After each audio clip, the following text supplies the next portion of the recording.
thank you all so much for coming out and braving the rain. I myself looked out the window this morning and rolled over.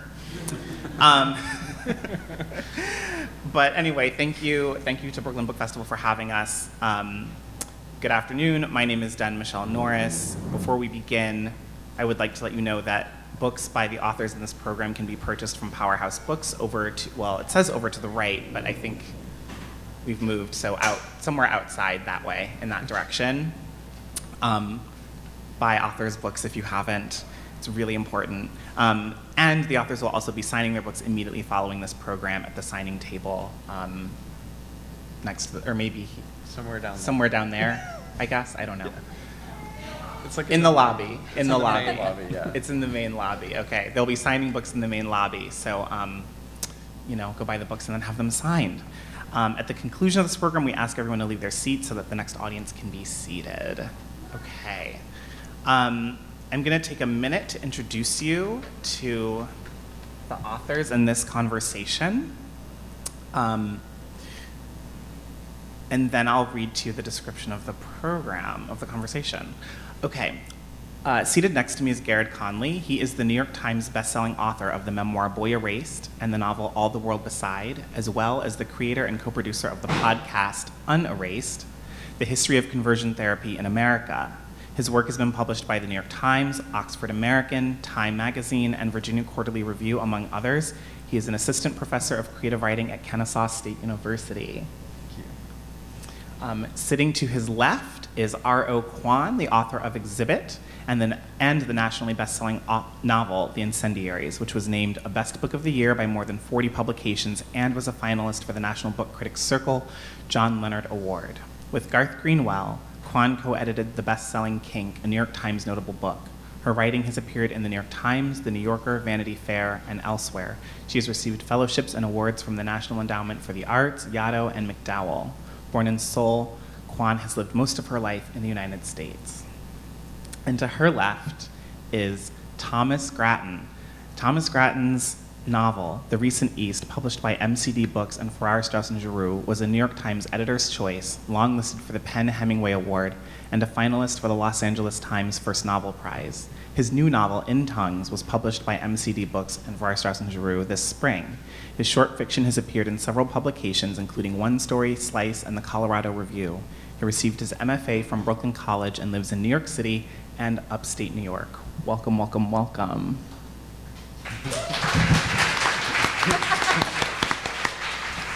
So really quick, just to get us thinking about it, meditating on it, this panel is called A New Kind of Hunger: Flawed, Sharp, and Messy Characters on Journeys of Self-Discovery and Indulging in Sexually Explicit Love Affairs.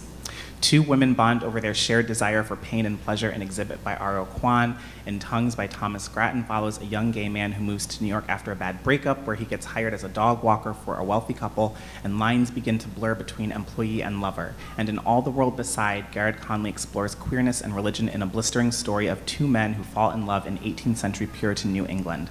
This panel offers a scorching look at the intricacies of love and passion. Scorching, y'all, scorching. And how they can devour us. So, I want to begin with a question about secrets and secrecy.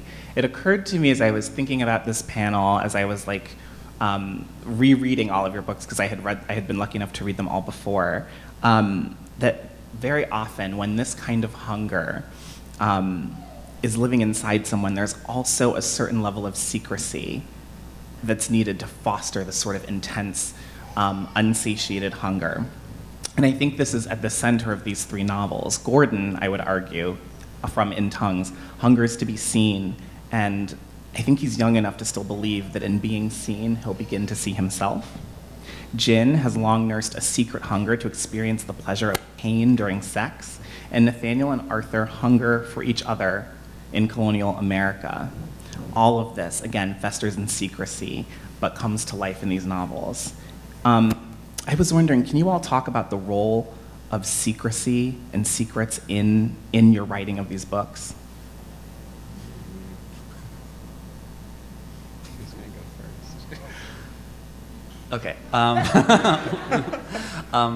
That is a good question, and partly I was pausing because I was like, oh, I have to think about that. That's why I think in Tongues, Gordon, it is this desire to be seen, and so I think there is both the actual sexual desire, but I think there are lots of desires beyond that he really experiences in the book, and I think he's learned sort of to withhold a lot. I think sort of so there's this sense that he does have this really need to be seen and validated, particularly really by anyone he has an interest in, particularly this older, wealthy gay couple he starts working for. But I think he also understands he both likes being seen, but he's supposed to pretend that he doesn't like it or doesn't. There are several moments where he actually notices being looked at, but also keeps that to himself. So I think for him, I think there's a way of his actual sexual desire isn't something he keeps secret, but sort of this larger desire to sort of feel validated by others, I think is really something that fuels him a lot in the book. So in terms of secrecy and secrets, that is really something that motivates him throughout the story. Yeah, that's a really great question. What comes to mind for me is that, so writing this book came with a lot of fear and a lot of anxiety. I was having what amounted to what were often daily panic attacks, sometimes lasting for like hours on end, which isn't supposed to be possible when I asked Dr. Google. And Dr. Google said they're supposed to last only about 15, 20 minutes. And finally I asked a real doctor, and the real doctor said, no, you're having rolling panic attacks. The one leads to the next, leads to the next, and that's why you can have them for hours on end. And I'll admit that my first reaction was like weird pride. I was like, wow, I'm so tough. I have outlier panic attacks. But so part of why that's I kept trying to understand that fear because it hasn't gone away still. And the panic, when I'm in the panic attack, the voices in my head are saying, run, they're going to kill you, and you're destroying your hiding place where it's safe. Go back and hiding where it's safe. And what I started understanding the more I looked into it was, as a Korean woman, I'm Korean, we're not really supposed to talk about sex still at all. We're not supposed to really think about sex. We're certainly not supposed to give any indication in public we've ever thought about sex, let alone wanted sex. All Korean children have been conceived immaculately. And so I just have all these like strictures inside my body that are millennia old, basically. And I think a lot of that sort of fear and panic, it had to do with the fact that like the book has a lot to do with desire, including physical desire, including sex. It's also queer desire. It's also kinky queer desire. So it just felt increasingly like these are like more and more like something that I shouldn't be talking about at all. And I think what Jin, my character, she shares a lot of these fears, and that's one really great thing about writing. I think you can just be having a terrible experience, but maybe you can turn it into something. Maybe you can make gold from whatever it is. But I think that Jin also shares a lot of this, and so yeah, a lot of what she wants exists in secret, and she's barely been able to acknowledge it to herself, let alone to anyone else. She's married with her partner and has been with she's been with her partner for over 10 years before she even says it. And I think that can be hard for a lot of, it's obviously very hard for a lot of people to have so much that happens in secrecy, and fictionally there's a lot that can be really powerful too. If you're saying something, and if a character is saying something they haven't been able to say really ever, that's really interesting in what's going on beneath there. Yeah, I think we have a lot of similar themes on that with our backgrounds.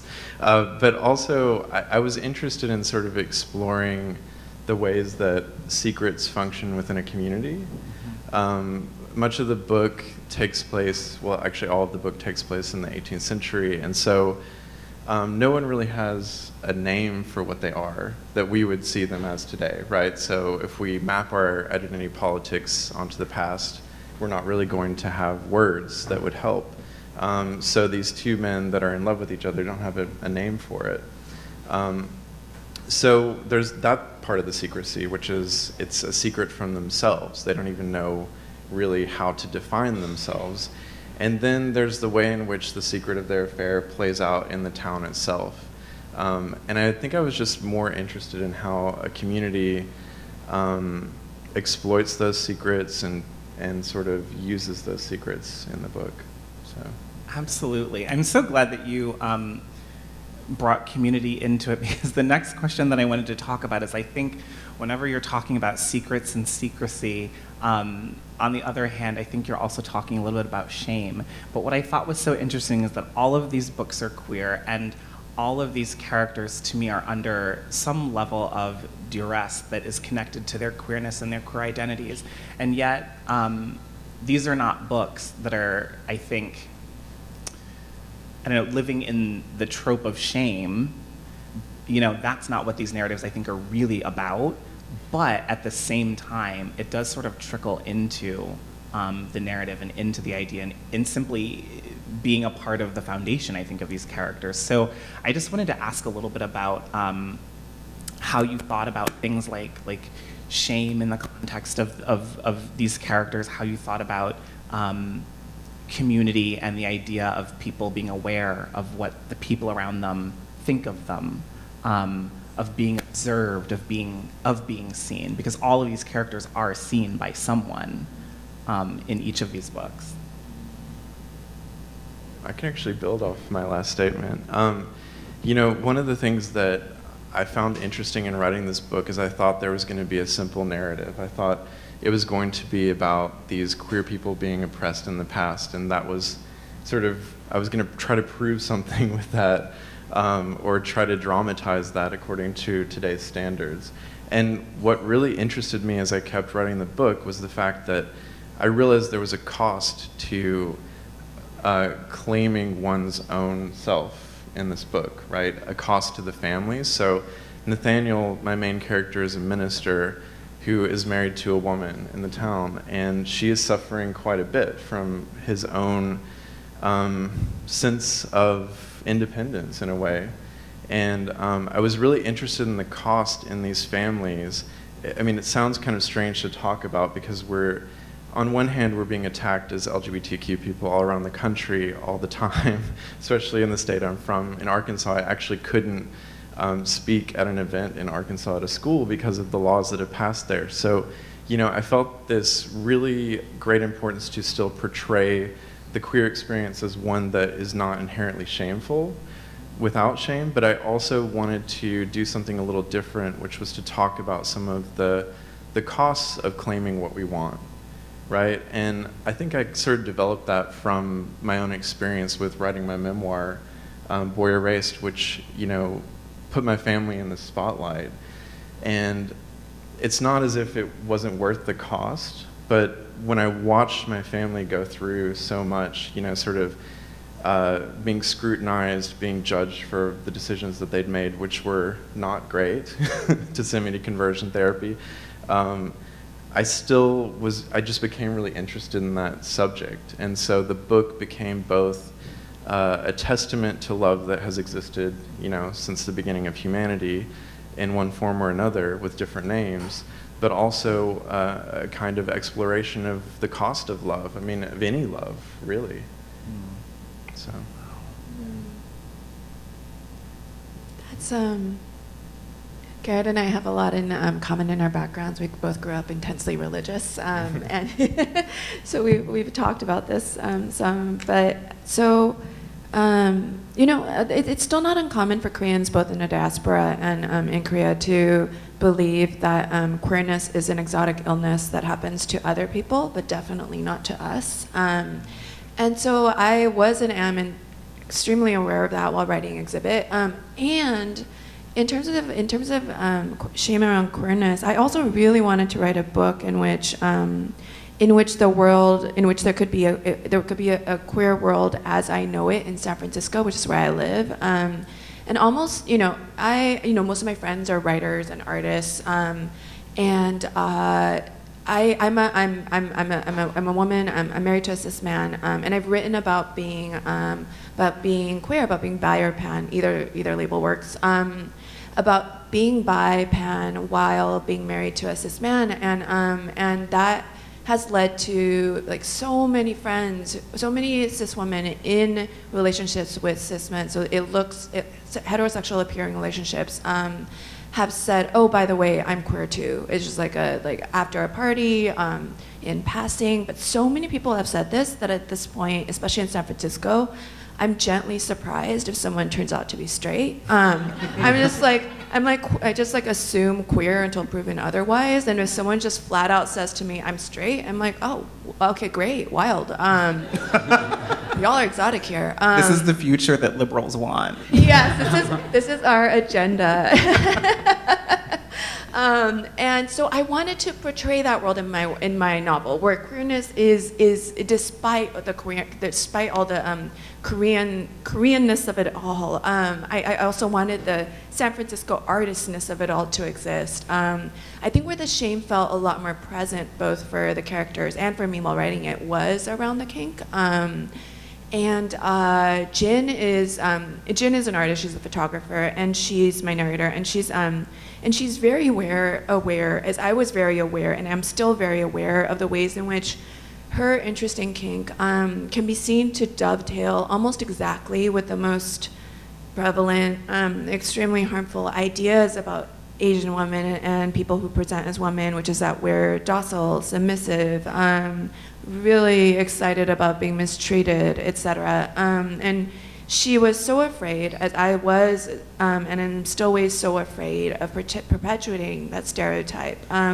But I also so strongly believe, and Jin comes around to believing that that it's also that we also, you know, so many of us live or have lived or are still finding ways to negotiate, feeling that our bodies are wrong, and it's such a hard way to live when you know that, when you feel that, the world is telling you, when your body's telling you that your body is wrong, and I feel that with all of our books, that and with what the work that so many people are doing, we're trying to fight against that and to try to make it more possible for more people like us to feel, no, my body's not wrong. There's nothing wrong with my body.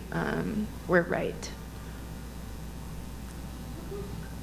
Yeah, it's really interesting, the idea of shame, because I do think it also does exist in tongues, but in a way, I was sort of interested, and I feel like this phrase has sort of been co-opted or overused, this idea of queer joy. It's like, I mean, you hear it all the time now, and it almost feels like it loses some of its meaning, but I was really interested in a story where, in terms of sex and exploration, it was mostly just this really joyful, generative, I've moved to this place where suddenly it's just, there are so many possibilities.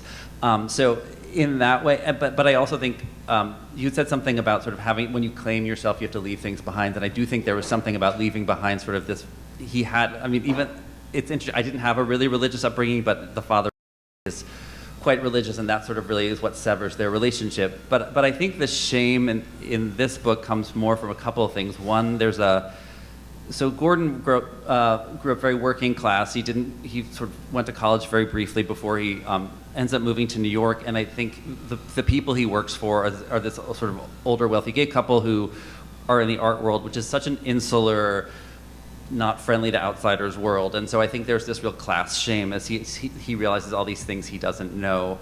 So I think that plays a really big role. The book, he's much older narrating the book, and I think there are those, holy shit, what did I think I could get away with when I was 23, that you look back, 2 decades later and you're like, everyone saw through my nonsense, but I thought I was being so cool and smart and no one got it. So I think there's a lot of shame in the narration, just in terms of his understanding of not really seeing himself then, and sort of a few decades later seeing himself more and realizing all the things he thought about himself that weren't true, and all the things he thought he got away with, which he didn't. So I do.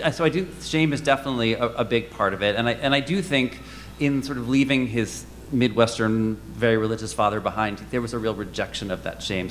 It was sort of his desire that the father sort of decided was the line he couldn't cross, and he was like, I've made the choice to sleep with who I want to sleep with, and really sort of experience this in a really joyful, pleasurable way. to leave it behind. But then I do think there's lots of other shame that he was really sort of exploring and trying to process throughout the course of the book too. Yeah. I love all of those answers. There's a lot to think and process about. This might sound a little bit like a basic question, but I really want to get your take on it as authors. What do you feel like these characters are hungry for in these books? And as the authors, I'm curious, what are you hungry for, or what were you hungry for in the process of writing them?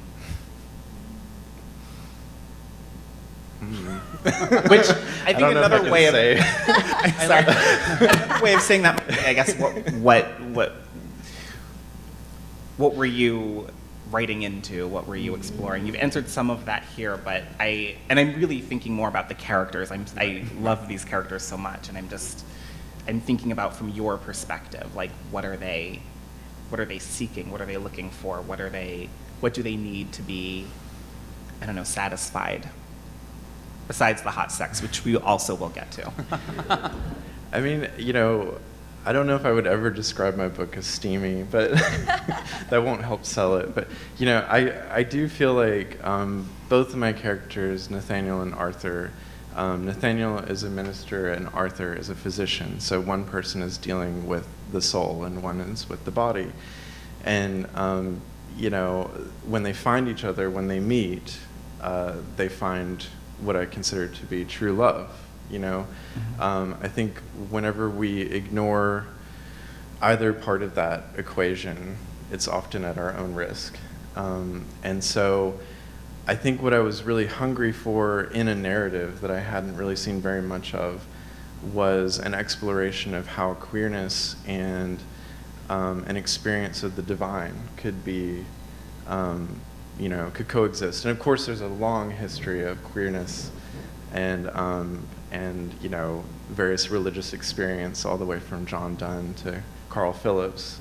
And so I think that it's within that tradition, but also it's trying to take seriously the idea that there is no real conflict between the two, right? Between spirituality and sexuality, but there are cultures which make that a conflict. And our culture at the present moment and in the past is puritanical. It always has been, and it probably always will be, I hope not.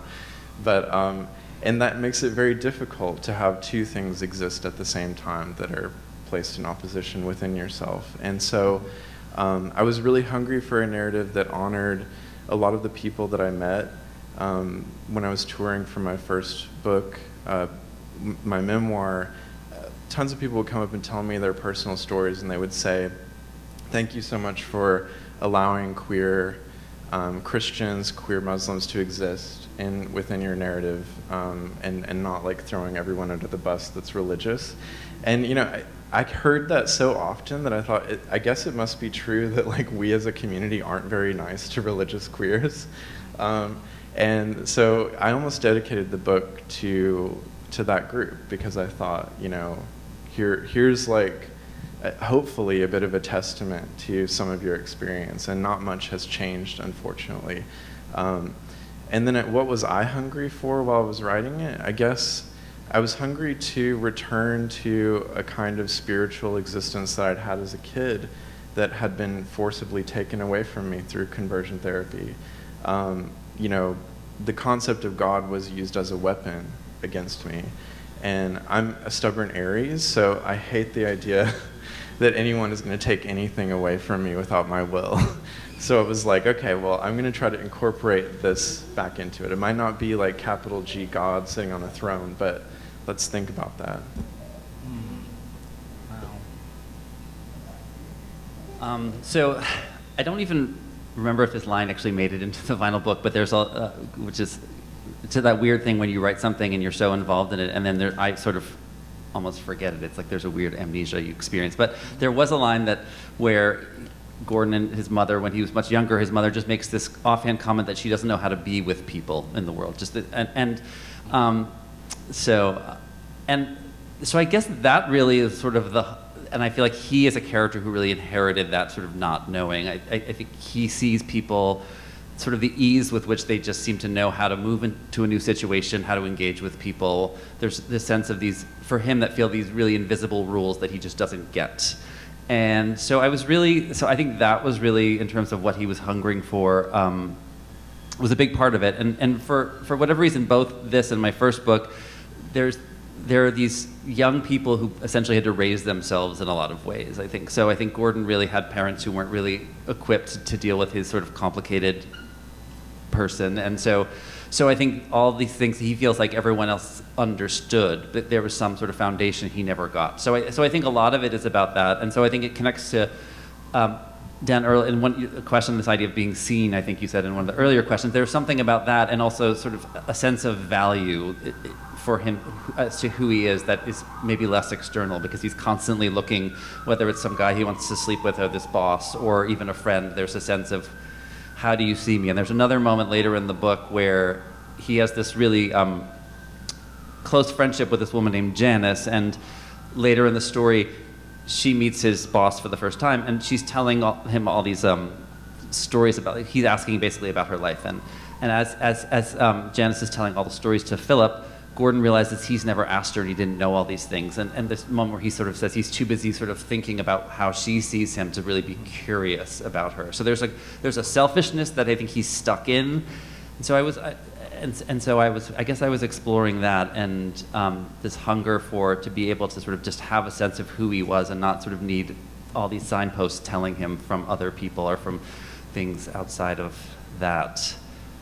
And then in terms of what I was hungry, that part was harder to me. I think there was something about that experience of sort of being able to sort of feel really a solid sense of who you are in the world. That is something that I think is a complicated thing to feel at all points in your life. So I think I probably, in a similar way, was thinking about that and hungering for sort of a story of that. Yeah. Yeah. These are such great questions. I love your mind. In terms of, Jin, the book starts with the party where Jin, she's a photographer, and she meets a celebrated ballerina, Lydia. They're both Korean, and they talk all night. And part of what they see in each other is what they first start talking about with each other, where they first really connect, has to do with their art and they're really open with each other. They're on drugs. They're really open with each other about the extent of their ambition, the depth of their hunger. And that's kind of what starts this relationship, is how open they are with each other that night. And I think Jin and Lydia are both hungry to be fully themselves with somebody else in a way that they perhaps never have been.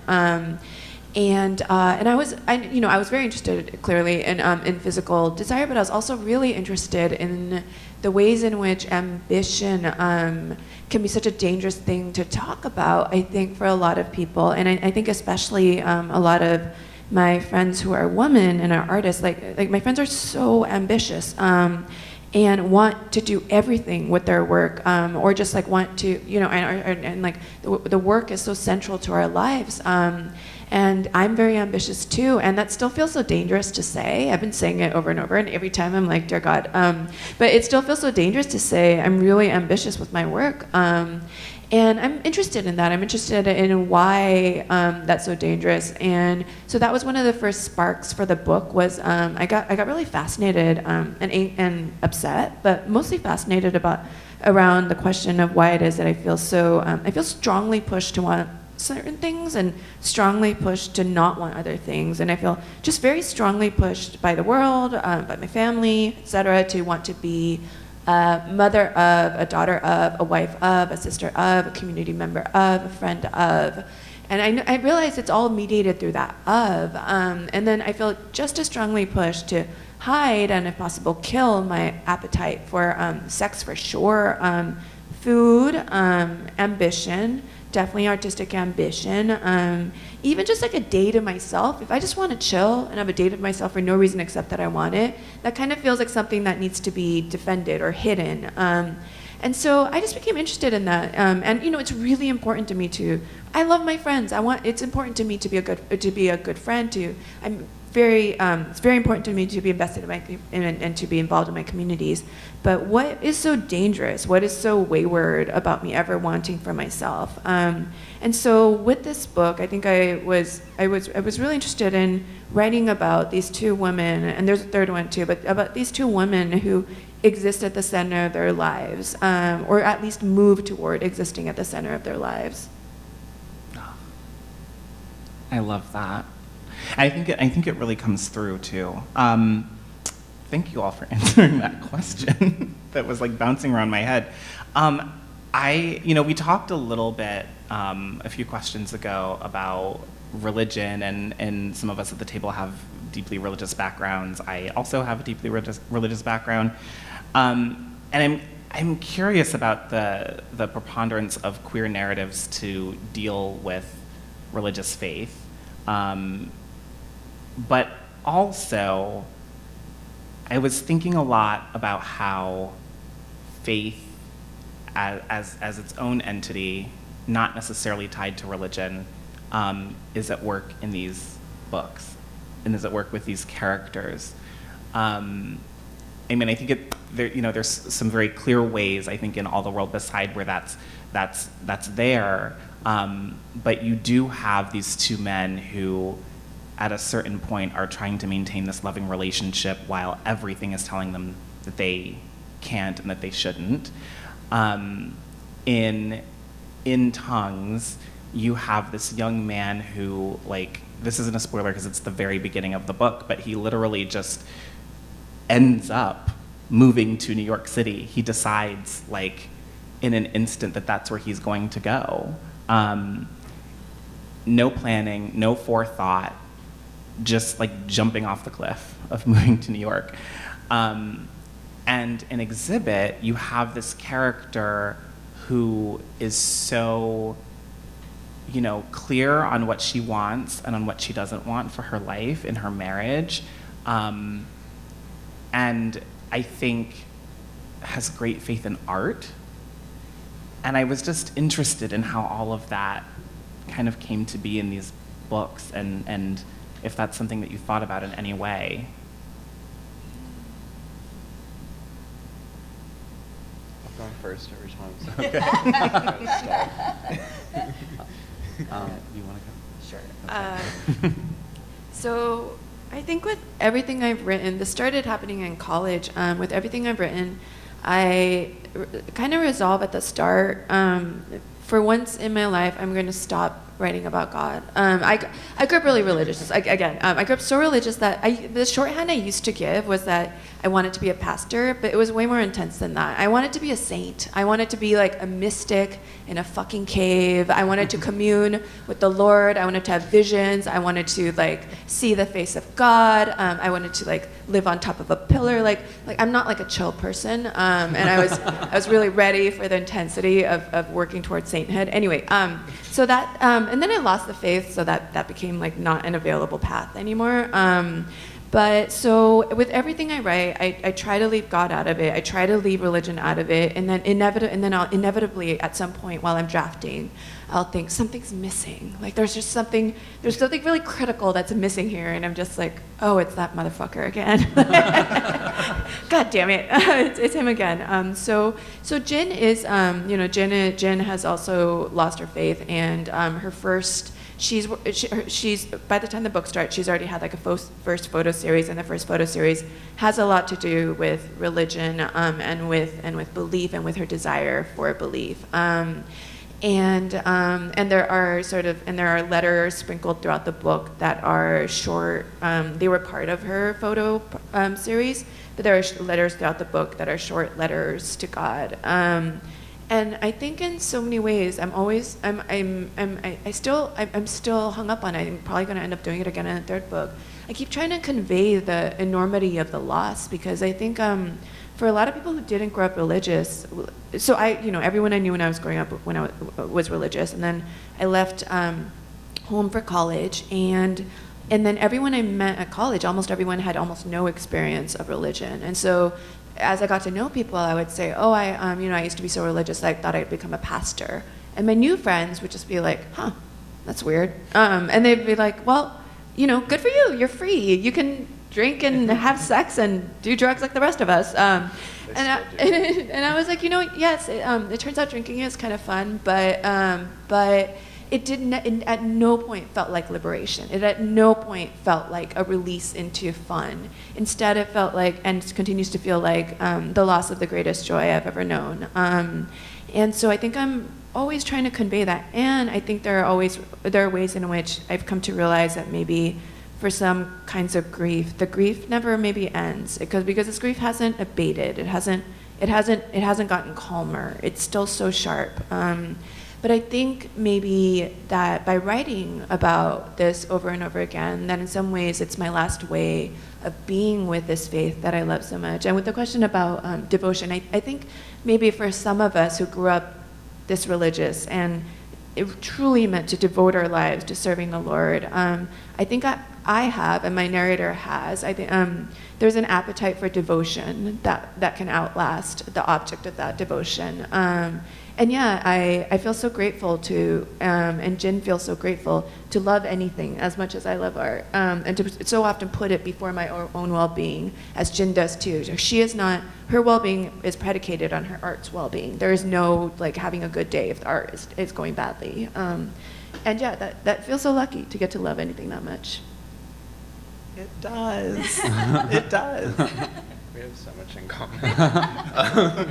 I think in many ways we approach it from the opposite end, right? You're like, let me see if I can not write God into my narrative. And I'm like, let me see if I can go deeper into this disturbing mixture of feelings that I have. I think a lot of what you just said really resonated with me, especially that feeling of loss that you have. I mean, I'm a minister's son, and so I grew up in a church and went to church 3 times a day, and it was basically church in my house all the time. So I think,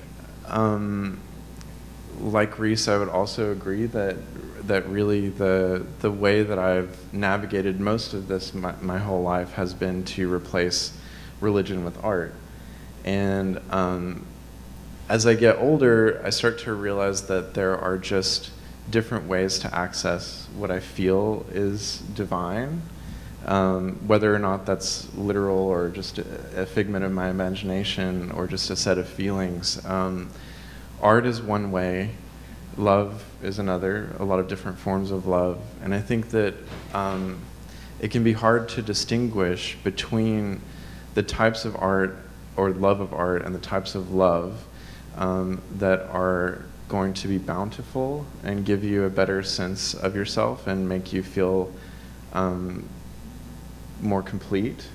And then there are, just like everything else, there are sort of these ruses and these things that are false, and art that is false, and love that is false.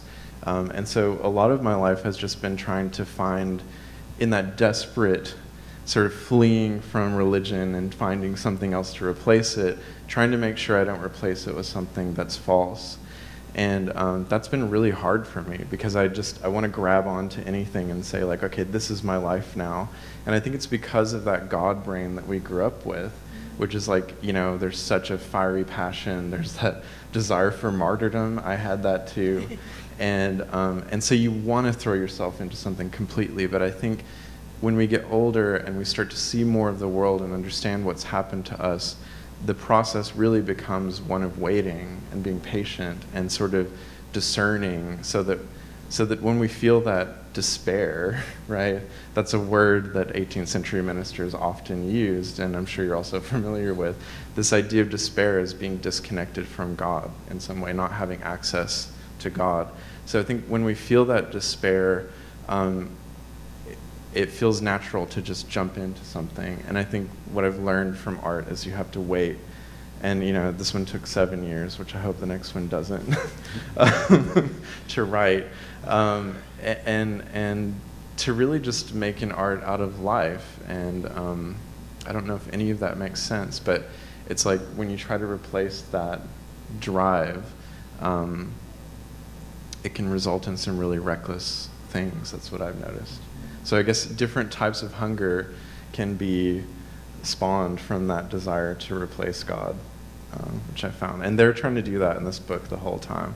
But there's this moment, there's this scene in the middle of the book where Nathaniel and Arthur really come together, physically and emotionally, and they refer to the story of David and Jonathan, who, if you've read David and Jonathan, they're kind of like queer characters if you're a young kid reading that. And they dare to interpret the Bible in such a way, and they dare to find themselves in that. And I think that that jump can be both dangerous and life-giving. It can be very life-giving in that moment, and then later, when you try to match everything up in the Bible, you're like, oh no, this doesn't make sense. So yeah, that was a little rambly. So again, I feel like because I didn't grow up that religious, I'm approaching it a little differently. I mean, for me, there's a moment in the book where Gordon, when he's 16, spends the summer with his father, and his father is very religious and goes to a church where people speak in tongues, sort of where the title comes from. And when he sees his father speak in tongues, there's almost a jealousy that that he feels like his father has something that he believes so fully. And so I think for me, there was something about the idea of meaning that if faith and meaning in this story, I think he wants to have some sort of sense that there is a larger meaning, and I think Gordon often doubts there is a larger meaning, but he's really looking for that. And so I think this moment when he watches his father speak in tongues, I think it's really easy to sort of, especially sort of in the sort of the non-religious world, for us to sort of poke fun at that or sort of talk about sort of, like the ridiculousness of this. But for him, it's a moment where it feels really beautiful. And at the same time, he wishes he could feel what his father's feeling, and actually he tries. I mean, sort of going back to that, he goes to the bus station, and when he gets to the counter where the person asks, "Where do you want to go?" and he's like, "Oh, New York," because it's the first place that comes to mind. So he's also such a creature of impulse, and so later in the book, when he decides to try and speak in tongues and fails miserably because he has no idea what he's doing, and he doesn't actually inhabit this faith. So I think there's this real longing for a sense of that there is some purpose and meaning, and I think that's really something he often feels like there isn't. And so I think that's really, because it is a book that I think there are moments where some people refer to it as a really funny book, and I'm like, it's sort of about existential loneliness. So sometimes people are like, this book is funny. I'm like, it's okay, but I found it really sad. So I think a lot of that sadness is not having a sort of a faith in a larger, even in himself, but in any sort of system that sort of guides him. And so I guess that even though faith works differently in the book, it's something he really is contending with and also trying to figure out, how do you make meaning when you don't necessarily believe that there is some larger purpose or structure.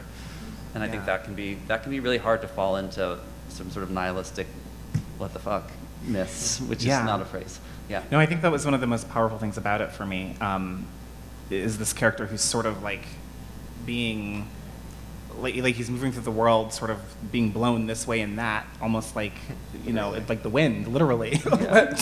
Sorry. Sorry. And anyway, but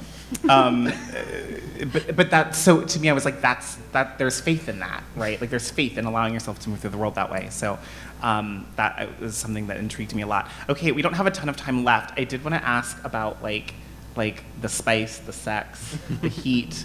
These books, I think, are spicy and hot. I don't know that I have a specific question about it. I just want to know, I don't know. Yeah, just how was it to write it? How was it to write it? How are people receiving it, I guess? A child in this room. You're up here making sex jokes. True. I'm not mad at it.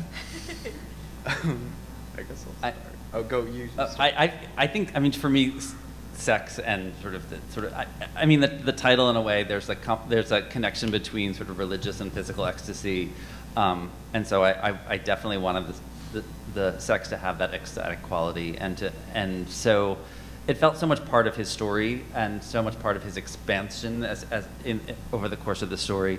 So I felt like there needed to be enough sex to really, so you felt like you were there with him and really, you know, and experiencing what is so wondrous and strange and exciting about it. So for me, it just felt like the book wouldn't have worked without sort of some real grounding in the physicality of that. And I also think, you know, in a world where something about queerness is often seen shameful, it's kind of like a nope. We're gonna really like, it's almost like a little bit of a fuck you to that sort of the sense that this is something you shouldn't be writing about, or that you know, with my first book too, there was a lot of sex, and my mom was like, "Why do you write so much sex?" And I was like, "Well, it's not for you, Mom." Because she said to me, my mom was German, and she was like, in case you forgot, I'm a 76-year-old heterosexual woman. I was like, that's weird that you're coming out as straight to me, Mom. That's cool. But also I was like, but it's also, yeah, like there's so many books that are for you, and so here's a book for someone who isn't maybe you. And so I think there was something about that. It's a little the discomfort that some people feel, and like that's your stuff to process, and here it is. So it's a little, you know, I think that's part of it too. I wrote an essay about how, starting with the idea that I desperately needed my parents to not read this book, and how and it's being translated into Korean, which is great, and I'm excited, except for the whole actual Koreans reading it part, and so yeah, but I'm with you in that. I mean, yeah, very much that.